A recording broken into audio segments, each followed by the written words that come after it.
I'm fired up and I'm ready to go. I'm fired up and I'm ready to go. I'm fired up and I'm ready to go. This is the Billionaire Brown experience. Let's go.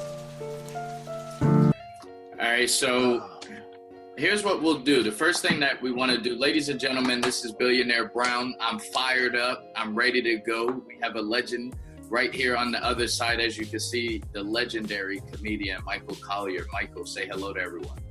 Hello, everyone. How y'all doing? I hope y'all having a supercalifragilisticexpialidocious kind of day, like me. Hey. All right. Here's what we want to do. You heard of Wikipedia before, right? Absolutely. Okay, so our listeners we're uncertain how accurate Wikipedia is.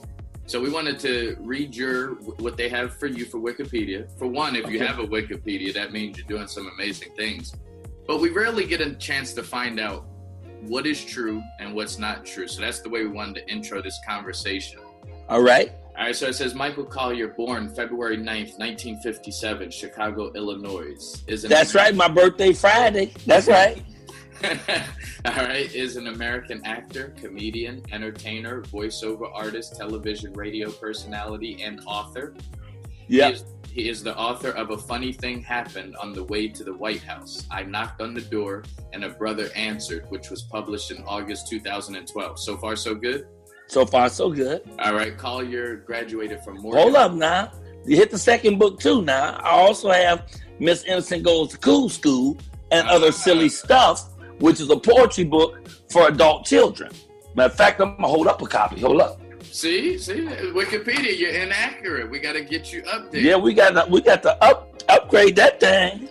Okay, let me put this here. This is the new book. Miss Innocent Goes to Cool School and Other Silly Stuff, which is a poetry book for adult children. Written by you.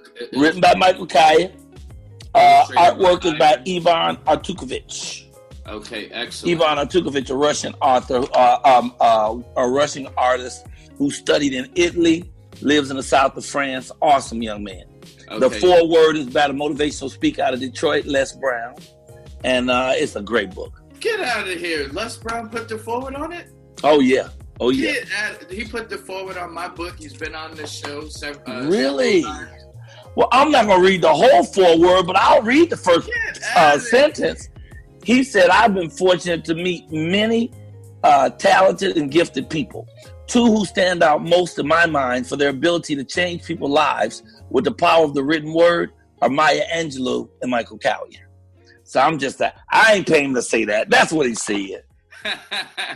And big shout out and love to him too. He's in Cleveland today, and as he's recovering himself and dealing with health challenges, but he's so powerful that he just walks through all of it, you know. Absolutely. How did you? I met Les through my parents. My mom grew up with him as they were young, did a lot of business together. So he's been like a family friend to us over the years. How did you meet? I would have never guessed someone in your world would know who Les Brown is. I'm curious to know, how did you meet Les Brown? I'm trying to get back to you. There you are. Okay. You see me? Yeah, I see. Yep. You see me? Okay. You know, it's funny. It's a funny story. I'm not quite sure where I first met Les. I was first influenced by Les. I was sitting in my bed, 3:30 in the morning. I woke up because somebody loud was on TV. And I sat up in the bed, and here was this Negro running across the stage, motivating people. I had never seen anything like it in my life, and I had never bought anything on the phone. And I sat there and listened to him. I picked my phone up and bought his first set of CDs, and they literally changed my life. Then I met him for the first time, I remember, on a cruise called the Blue World Cruise. No, actually NCR Cruise. He was on there. TD Jakes was on there. Both of them was on there with their families because Les' son, John Leslie Brown, is one of my best friends. And he was like 10 then when I met those folks. And they were on a cruise ship together of all these powerful black businessmen. And that's the first time I actually met him. But by then, he had already seen my work out on Venice Beach, so he was already sort of a fan. And I was a fan of his. So we clicked it right off. King of Venice.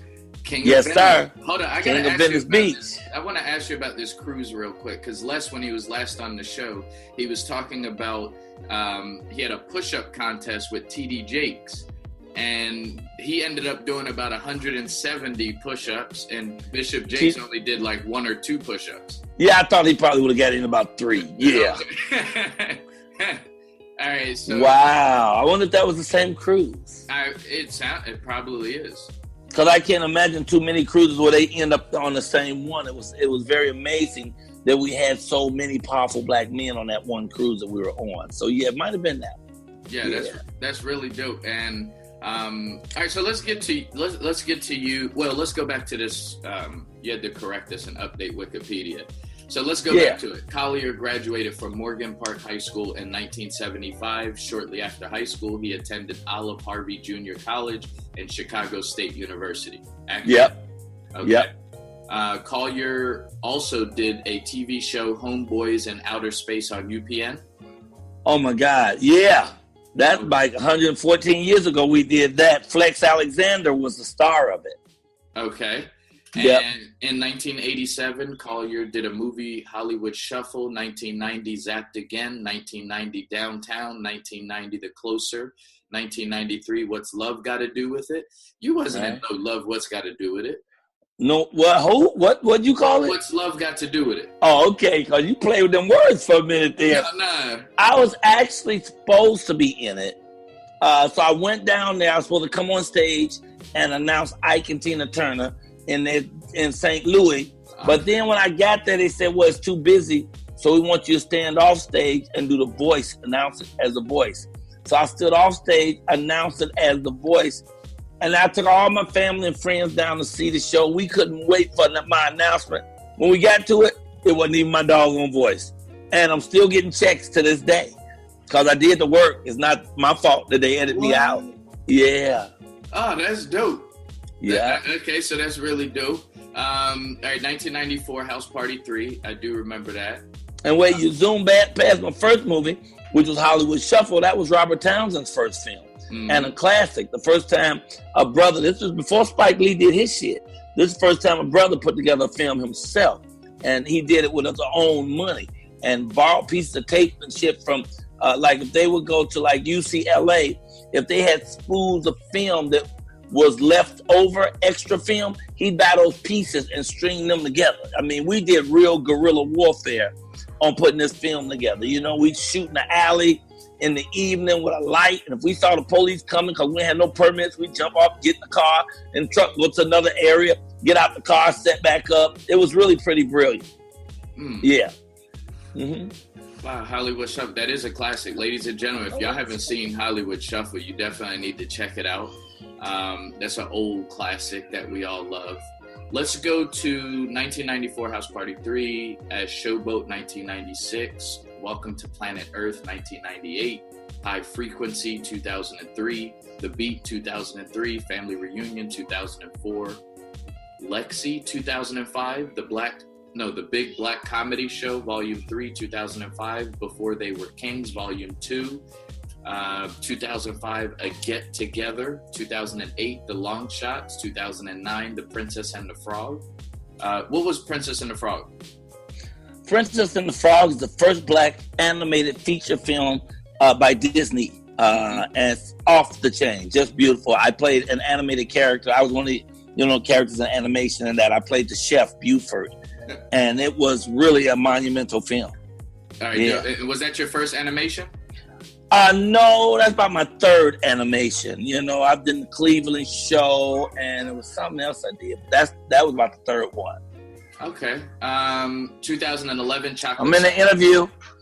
2011, Chocolate Sundays presents Live on Sunset Strip, Volume 2. Right. Anything that was all that they had for the Wikipedia. Was there anything that we missed? It's tons of stuff after that. That's real old. Let me see. I'm going to the web page. My web page is therealmichaelcolyar.com.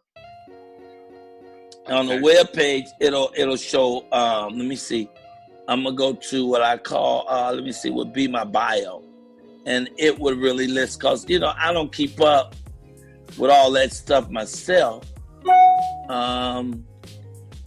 Actually, Oh, yeah, I mean, that's what I wanted to also ask you about. I didn't know that was true.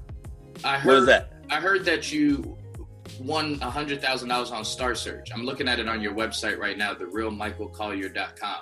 Right. It's validated it. So you really did win $100,000 on Star Search, and you gave like half of it to the homeless? Half to the homeless, yeah. Was that before you got on or after you got on? Am I on?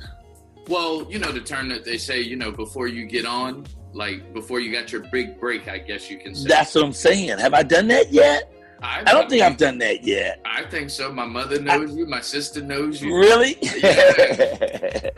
No, I think I'm still on my way on that one. That was very early on. I had already done Hollywood Shuffle. I had already done some Def Jams and evenings at the Improv, but I was still at Venice Beach because, you know, I did Venice Beach for 9 years. Mm-hmm. So from 86 to 95, I did comedy on Venice, you know, 5 hours a day, every Saturday and Sunday. So I had been out there 4 years before I got the Def Jam, before I got Star Search. So yeah, so I don't know. Yeah, I wouldn't say on yet. I'm almost on. I'm really close to on. My finger's on the button. I can say that.